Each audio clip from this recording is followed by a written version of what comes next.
우리 말씀 보겠습니다. 말씀은 히브리서 10장 32절로부터 마지막 39절까지 말씀 보겠습니다. 히브리서 10장 32절로 39절 말씀 같이 함께 읽겠습니다. 전날에 너희가 빛을 받은 후에 고난의 큰 싸움을 견디어낸 것을 생각하라. 혹은 비방과 환난으로서 사람에게 구경거리가 되고 혹은 이런 형편에 있는 자들과 사귀는 자가 되었으니 너희가 갇힌 자를 동정하고 너희 소유를 빼앗기는 것도 기쁘게 당한 것은 더 낫고 영구한 소유가 있는 줄 알미라. 그러므로 너희 담대함을 버리지 말라. 이것이 큰 상을 얻게 하느니라. 너희에게 인내가 필요함은 너희가 하나님의 뜻을 행한 후에 약속하신 것을 받기 위함이라. 잠깐 후면 오실 이가 오시리니 지체하지 아니하시리라. 나의 의인은 믿음으로 말미암아 살리라. 또한 뒤로 물러가면 내 마음이 그를 기뻐하지 아니하리라 하셨느니라. 우리는 뒤로 물러가 멸망할 자가 아니요 오직 영혼을 구원함에 이르는 믿음을 가진 자니라. 아멘.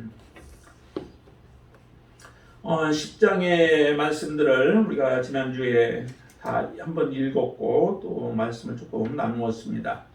특별히 8, 9, 10장이 예수 그리스도가 어떤 분이신가 1장부터 계속 말씀하시는 것인데 8장부터 10장까지의 내용에서는 예수 그리스도는 첫 율법보다 더 훌륭하신, 더 뛰어나신 중보자이시다라고 하는 것을 우리에게 말씀해 주시면서 그 가운데 특별히 이제 우리에게 권면하는 세 가지를 말씀을 주셨습니다. 그 하나가 첫 번째는 예수 그리스도의 믿음과 소망과 사랑으로 살아가라라고 하는 말씀을 19절부터 25절까지의 말씀에서 우리가 보아왔고요.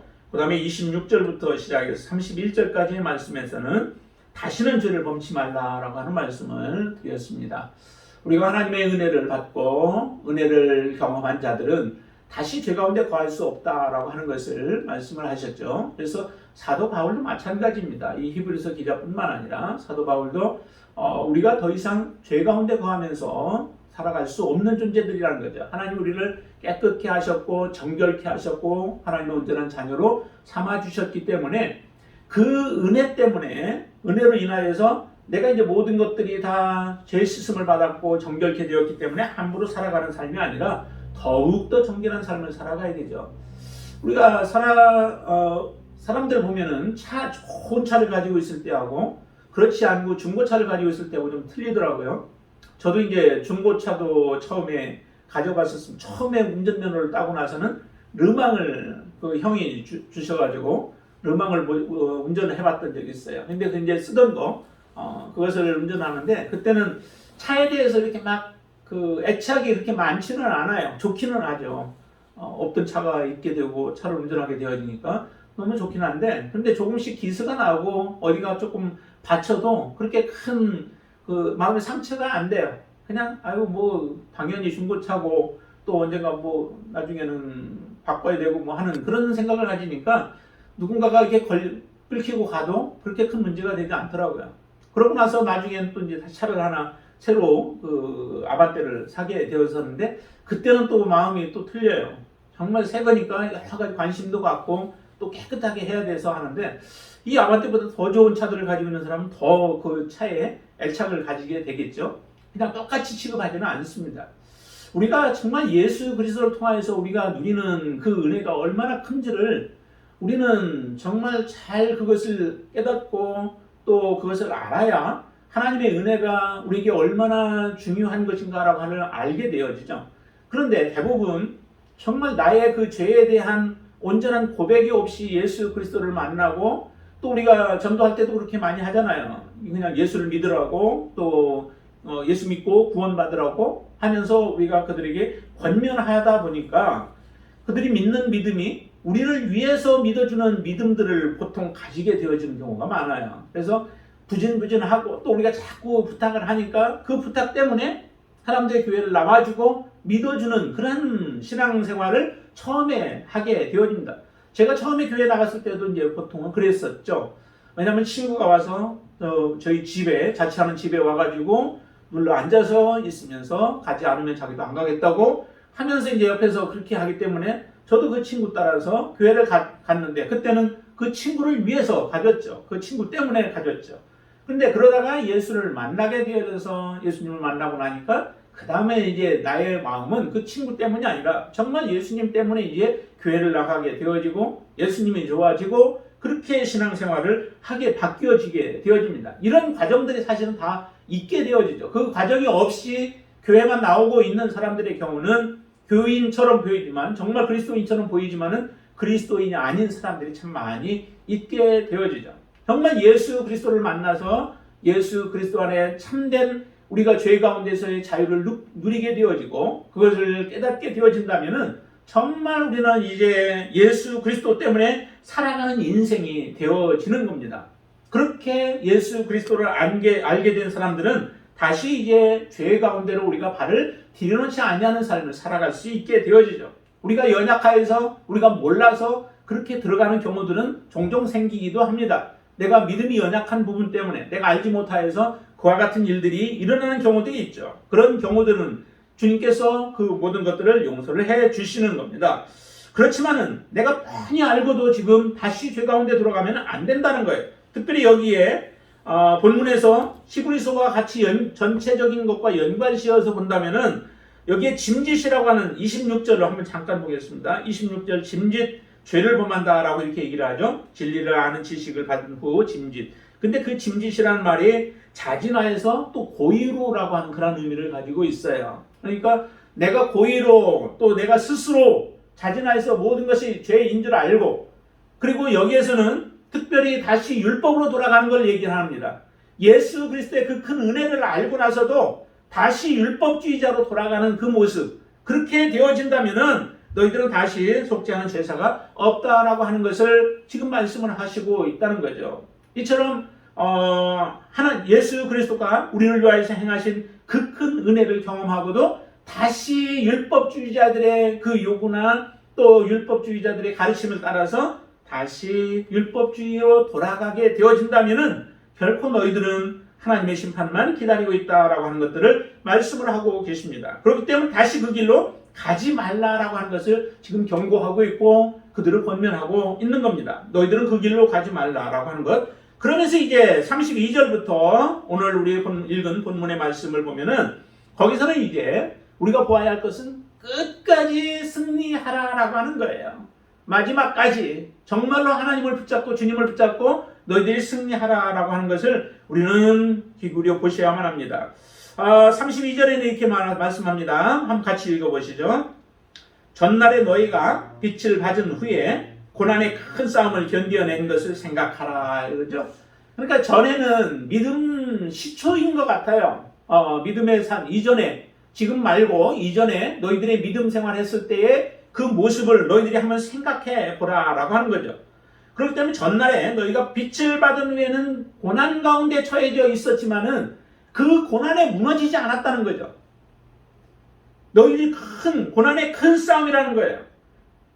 큰 핍박이 왔을 경우도 있고요. 아니면 계속적으로 여러 번 그런 환난들이 그들에게 닥쳐왔을지라도 이 지금 서신을 받고 있는 사람들은 그 가운데 그 환난 때문에 고난 때문에 믿음을 포기하지 않은 거예요.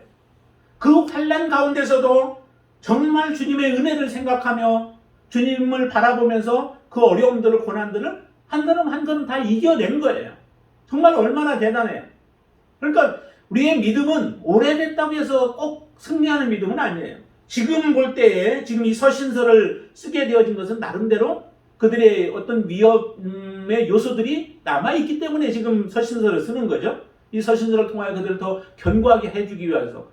그렇게 본다면은 이전에 믿음 생활했던 그 사람들의 믿음과 지금 현재의 믿음과 이렇게 견주어 보면 지금이 더 어떻게 보면 더 연약한 믿음, 처음보다 더 연약한 믿음으로 지금 되어 있는 그 모습들을 본다는 거죠.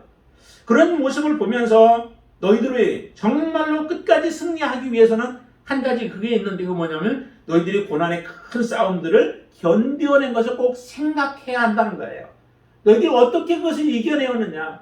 어떻게 그 힘든 고난들을 참고 그것을 극복해내었느냐? 이것을 너희들이 생각하라는 거예요. 남자들의 경우는 특히 군대에 갔다 온 것들이 삶에 있어서 굉장한 그 힘이 되어지죠.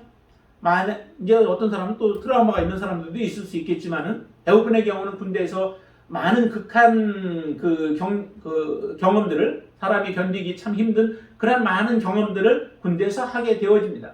그렇기 때문에 군대에서 제대하고 나와서 살아가면서 여러 가지 어려움들을 당할 때에 그 군대 생활을 다시 한번 생각해 보면은 견뎌내고 이겨낼 수 있게 되어지죠.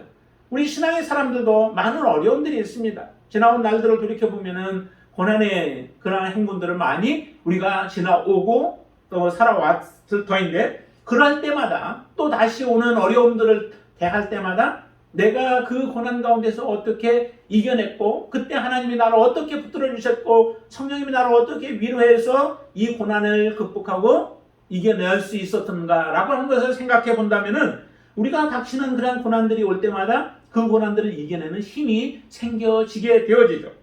바로 우리가 끝까지 승리할 수 있는 비결 중에 하나가 바로 이 지난 날에 내가 믿음으로 어떻게 이겨냈는가, 그것을 생각하면은 이겨낼 수 있다는 거죠. 그런데 어떤 고난들을 받았는지를 보세요. 자, 33절 보시면은 이렇게 고백하죠. 혹은 비방과 환난으로서 사람에게 구경거리가 되고, 혹은 이런 형편에 있는 자들과 사귀는 자가 되었다라고 얘기를 합니다. 지금 비방과 환난을 당하는데요, 그 비방과 환난이 왜 당하는 것일까요? 네, 믿음 때문에, 예수 그리스도 때문에 그런 당하는 것이죠. 지금 그냥 자기가 잘못해서 당하는 것들이 아니에요. 정말 믿음을 지켜내는데 당하는 그런 비방과 환난이에요. 이 비방은 조롱도 되고 비판도 되고, 내가 잘못한 것도 없는데 비판을 받아요. 내가 잘못한 것도 없는데 나에게 뒤집어 씌워요. 그러면서 내가 당하는 정말 어려움들이 굉장히 커요. 이거 어디 가서 하소연하기도 참 어렵잖아요. 이렇게 비방을 당하고 그리고 또 환난들을 당한다는 거죠. 육체적으로 외적인 그런 어려운 고통들을 많이 당하게 되어지는 이런 큰 고통들이 그에게 고난이 있었던 겁니다. 그런 가운데서도, 그리고 이것이 사람들 앞에 내가 섰는데 내가 공개적인 모습으로 지금 이 구경거리가 됐다라고, 사람에게 구경거리가 됐다고 하는 것은 배우들이 무대에 서서 사람들이 주목받고 있는 그런 가운데 있는 그 배우들의 모습을 그대로 표현하고 있는 거예요. 그러니까 많은 사람들이, 세상 사람들이 우리를 주목하고 있는 가운데서 우리는 낮아지고, 우리는 다른 사람들로부터 조롱을 당하고 비난을 당하고 모욕을 당하고 멸시를 당하고, 그러면서 실제적인 살아가는데도 많은 어려움들을 당하게 되어지는 그 상황 가운데 처했다는 거예요. 주님 때문에, 믿음 때문에, 복음 때문에 이와 같은 어려움들을 당하는데도 그들은 굴하지 않았다라고 하는 겁니다. 그리고 또 하나는 이런 형편에 있는 자들과 사귀는 자가 됐다는 거죠. 내가 고난을 이겨냈어요, 내 믿음으로. 그런데 다른 형제가 지금 이런 고난 가운데 또 처해져 있어요. 내가 그들과 가까이 하면 내가 또 다시 위험 가운데 빠질 수 있는 그런 환경이 처해지죠. 믿는 자들과 함께하는 무리들은 당시에 믿는 자들을 이처럼 비방하고 또 그들에게 많은 환난을 가져다주고 하면은 같은 무리로 취급되어져서 동일한 고난을 또 당하게 되어질 수 있는 환경이 되어지는 거죠. 그런데도 이 믿음의 지체들은 그들에 대해서 모른 채 하지 않는다는 거죠. 그들과 함께 고난에 동참하는 거예요. 함께 그들을 아파하고, 함께 그들을 위로하고, 함께 그들을 격려해 주면서 이 고난을 같이 이겨내고 있는 그 모습을 그대로 지금 말씀하고 있는 겁니다. 정말 이게 아름다운 거죠, 사실은. 우리의 믿음은 이런 때를 위해서 사실은 있는 거예요. 고난당할 때 모른 채 하는 게 아니라, 나 혼자만 그냥 혼자 믿음 생활하고 있는 게 아니라 함께 그 고난을 이겨내고 함께 그 아픔들을 같이 나눌 수 있는 게 진정한 지체죠. 그 고린도 전서에도 보면은 우리 지체라고 얘기를 하잖아요. 몸 어디 한 부분이 아프면은 우리가 함께 아파하는 거죠. 그게 바로 지체의 마음이에요. 아픈데 그걸 모른 채 하지 않죠. 싸매고 또한 할 수 있는 방법들을 다 동원하여서 그 지체의 아픔을 같이 나누게 되어집니다. 이와 같은 모습으로 지금 이 서신을 받고 있는 사람들이 그런 믿음으로 살았다는 거예요. 우리의 믿음은 좀 어떠신가요? 정말 우리가 처음 믿음 생활하면서 지금까지 믿음 생활해 오는 가운데 많은 어려움들이 있었을 수도 있겠죠. 그런 가운데서 우리가 극복해 왔다면은 앞으로 우리가 믿음 생활하는 가운데서도 어려움들이 올 때에 정말 하나님을 사랑하는 그 마음 하나 있으면은 이겨낼 수 있는 거죠. 감당해낼 수 있는 겁니다. 여러분들이 그렇게 이겨낼 수 있게 되어질 줄로 믿습니다. 지금까지 붙들어 주신 하나님이 앞으로도 우리와 동행하실 것을 믿습니다. 내가 예수 믿을 때에 성령이 함께 하셨다면 그 성령께서 지금까지도 함께 해주셨을 뿐만 아니라 앞으로도 함께 해주실 줄로 믿습니다. 자, 34절에도 이렇게 얘기합니다. 너희가 갇힌 자를 동정하고 너희 소유를 빼앗기는 것도 기쁘게 당한 것은 더 낫고 영구한 소유가 있는 줄 알미라. 갇힌 자를 동정해줬고 거기다가 소유를 빼앗겨요. 내가 가지고 있는 내가 땀 흘려서 벌어놓은 소유까지도 그들에게 강탈을 당하게 되어지고 빼앗기게 되어질지라도 그것 때문에 그들은 분노하지 않는다는 것. 오히려 그것을 기쁘게 당한다는 거예요.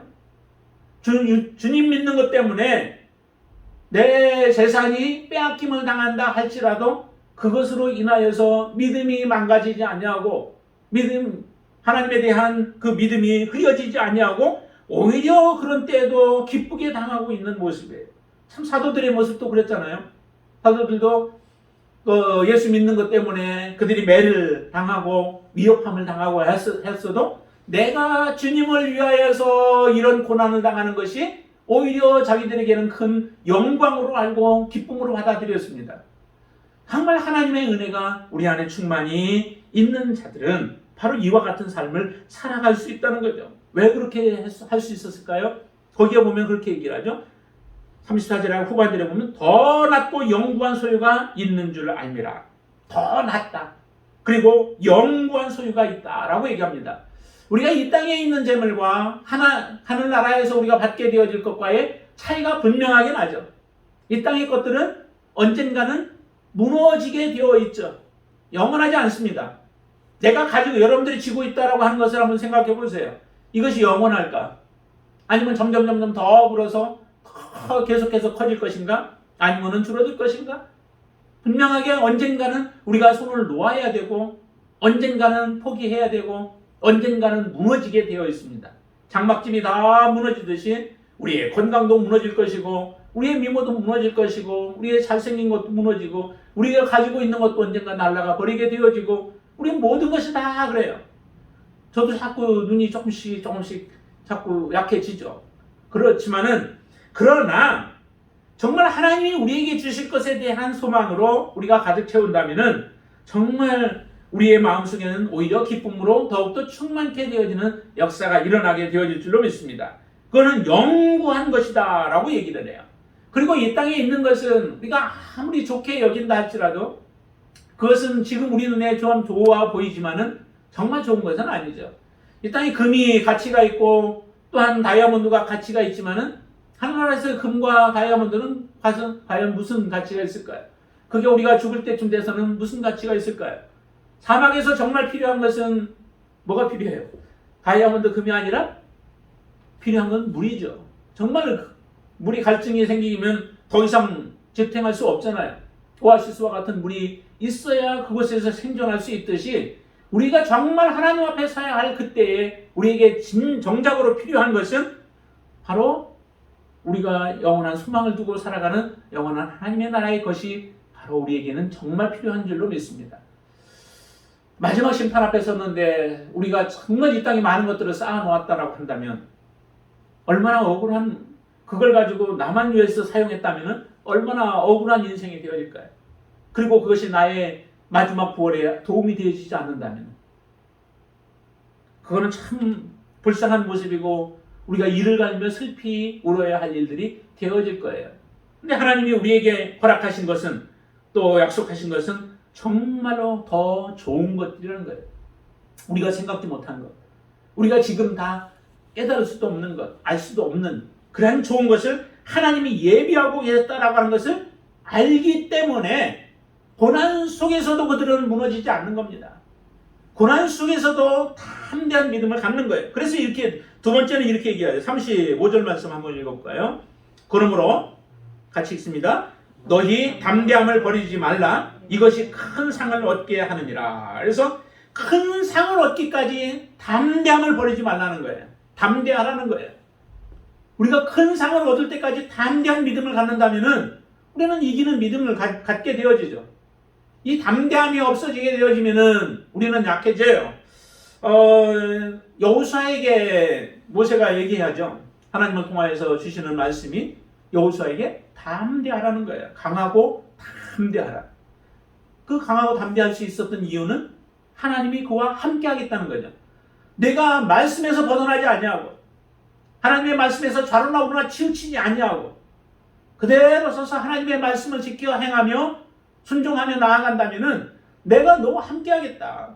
내가 밟는 곳에 내가 같이 갈 것이고 내가 하는 일들에 내가 형통함을 주고 평탄함을 허락하겠다라고 하시는 하나님의 약속이에요. 그 약속이 있기 때문에 여호수아가 담대함으로 그 강한 족속들, 가나안 족속들이지만 그들을 향해서 믿음으로 나아갈 수 있었고 또한 가나안을 정복하여서 하나님이 주신 기업을 얻을 수 있었습니다. 그 담대함을 잃어버렸다면 하나님이 주신 약속이 있는데도 말씀이 있는데도 그 담대함을 버렸다면 발이 떨어지지 않죠. 그 12명의 정탐꾼들이 가서 본 것이 그냥 거짓된 보고는 아니죠. 눈으로 보이는 보고예요. 실제 눈으로 보였던 것이 그와 같은 모습이었을 거예요. 10명이 보고했던 보고였을 거예요. 그러나 2명은 여호수아와 갈렙은 그 본 것들을 눈으로 본 것으로 말하지 아니하고 그것을 믿음으로 다시 해석해서 백성들에게 말씀했던 것이죠. 그렇다면 10명의 보고자들의 보고에 의하면 정말 이스라엘 백성들은 그들에 대하면 아무것도 메뚜기만도 못한 존재들로 보였을 거란 거죠. 이렇다면 어느 누군들 하나님의 말씀이 없고 하나님의 약속이 없었다면 그 가운데 담대하게 앞으로 나아갈 수 있는 사람들이 어디 있었겠어요? 우리를 저 땅에 들어가게 해서 결국 우리를 그곳에 죽이려고 하나님이 우리를 인도했다라고 하는 그 10명의 보고들과 같은 보고와 또 그런 행동들을 하지 않았겠어요?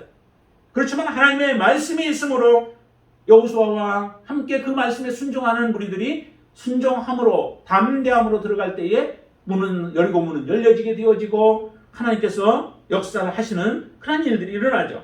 자, 여기도 보니까 너희 담대함을 버리지 말라는 거예요. 우리의 담대함은 어디에 있을까요? 일단 예수 그리스도의 보혈이 담대함을 우리에게 주기도 하죠.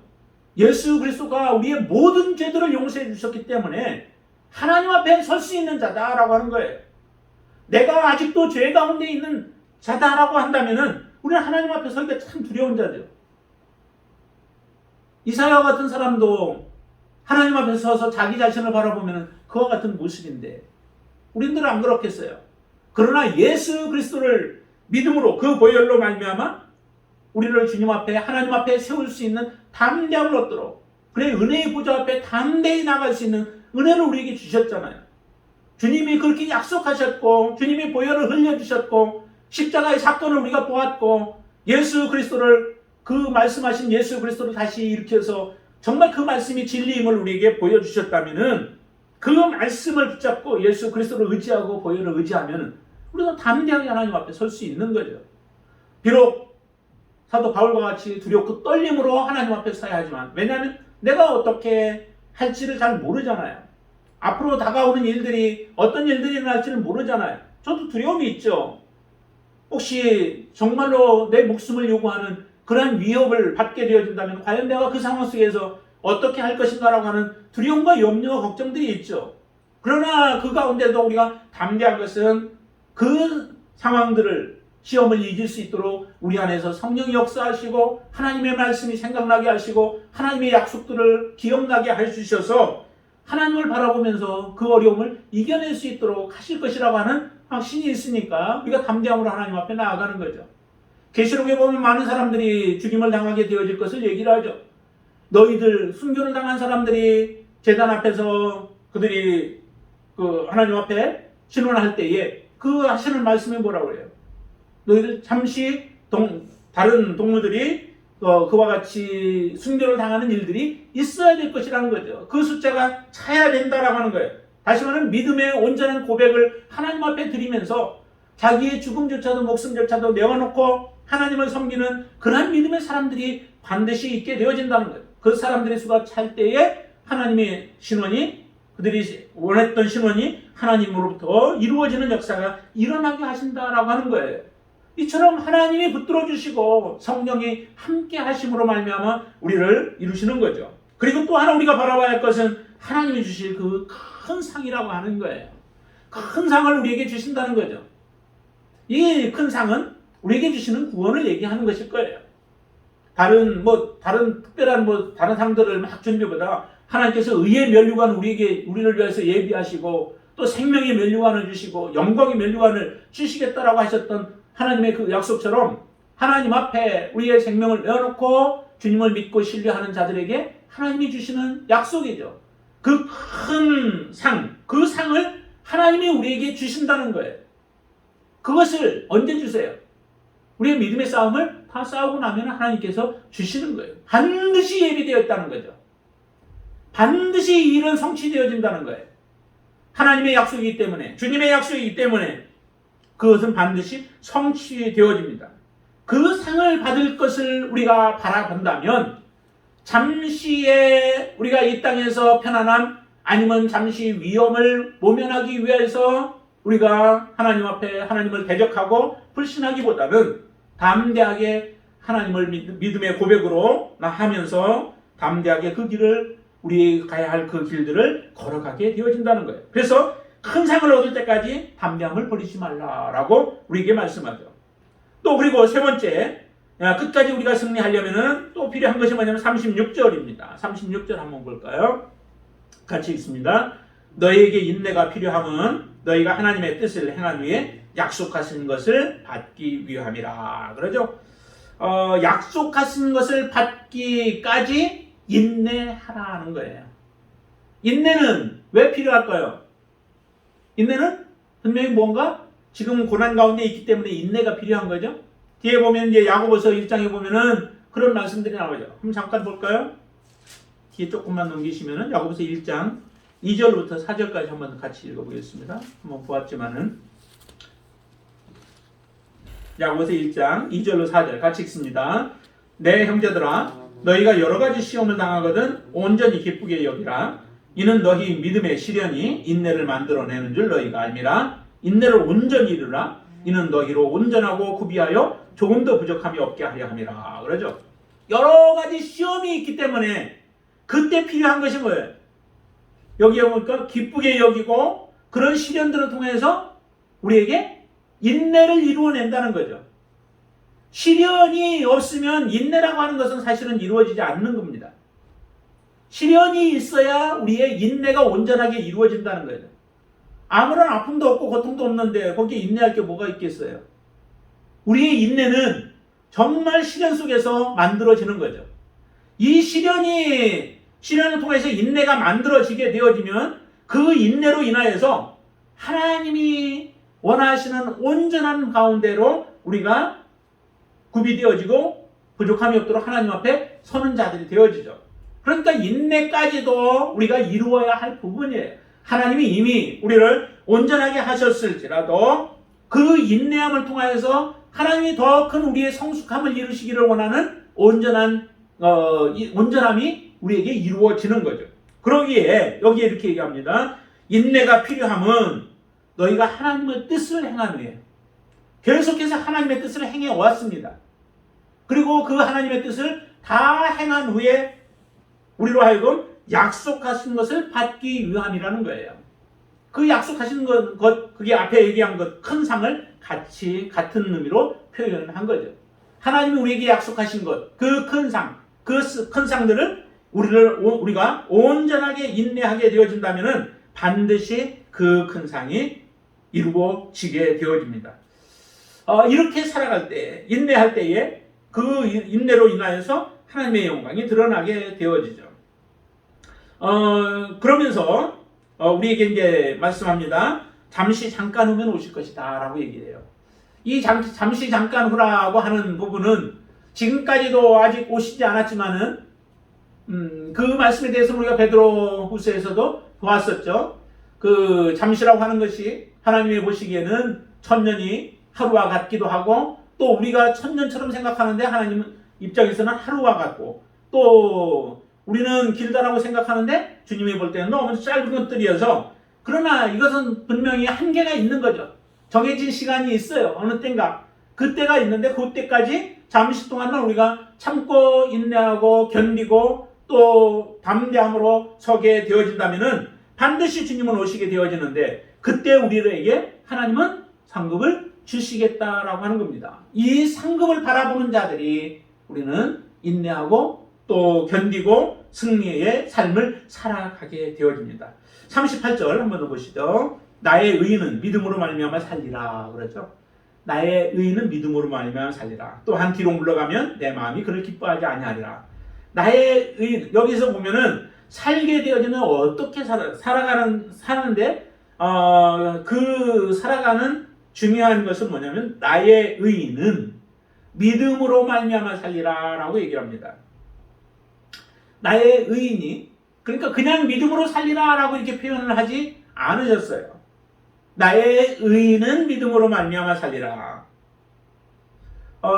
하나님의 의로운 자로 우리를 의롭게 만들어 주셨는데 그런 우리들이 언제나 믿음으로 서서 살아가게 되어질 때에 살게 되어지는 거죠.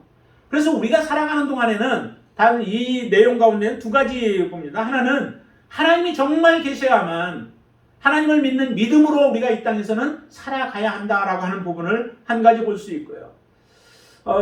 우리는 보이는 것들에 의해서 보통 살아가지만은 그러나 보이지 아니하시지만 하나님은 전능하신 하나님은 지금도 살아 역사하고 계셔서 그 하나님에 대한 믿음이 있을 때에 우리는 살아가게 되어지죠. 이 땅에 살아가는 동안에도 그리고 뿐만 아니라 정말로 하나님 앞에 온전한 믿음으로 우리가 살아가게 될 때 영생을 얻게 되어진다는 거예요. 우리 의인들이 악인들이 믿음으로 살아가는 게 아니고 하나님이 우리를 의롭게 하신 하나님의 자녀들이 믿음으로 살아가게 되어질 때에 영생을 얻게 되어지는 축복의 삶을 우리가 누리게 되어진다는 겁니다. 이 믿음으로 우리가 바르게 서서 하나님을 섬기는 믿음의 삶을 살라라고 지금 이 히브리 기자를 통하여서 우리에게 말씀합니다. 뒤로 물러가는 것은 기뻐하지 않냐. 하나님이 기뻐하지 아니하는 것이다. 39절에는 이렇게까지 얘기하죠. 우리는 뒤로 물러가 멸망할 자가 되지 말라. 멸망할 자가 되지 아니하고. 그렇죠?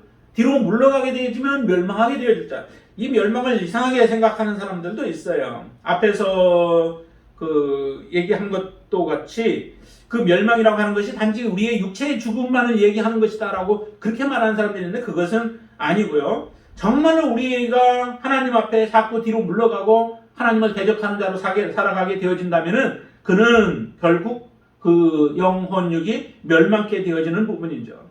그리고 우리가 해야 할 것은 오직 영혼을 구원함에 이르는 믿음을 가진 자로서 그 믿음을 지켜내는 삶을 살아가라는 겁니다. 여러분들은 어떤 모습으로 지금 하나님 앞에 서셨습니까? 지금까지 믿음으로 이겨오셨다면 앞으로 살아가는 동안에도 하나님은 우리를 그렇게 인도해 주실 줄로 믿습니다. 마가복음에서는 이렇게 얘기를 합니다. 우리가 마지막에 하나님 앞에 13장을 한번 보시죠. 마가복음 13장.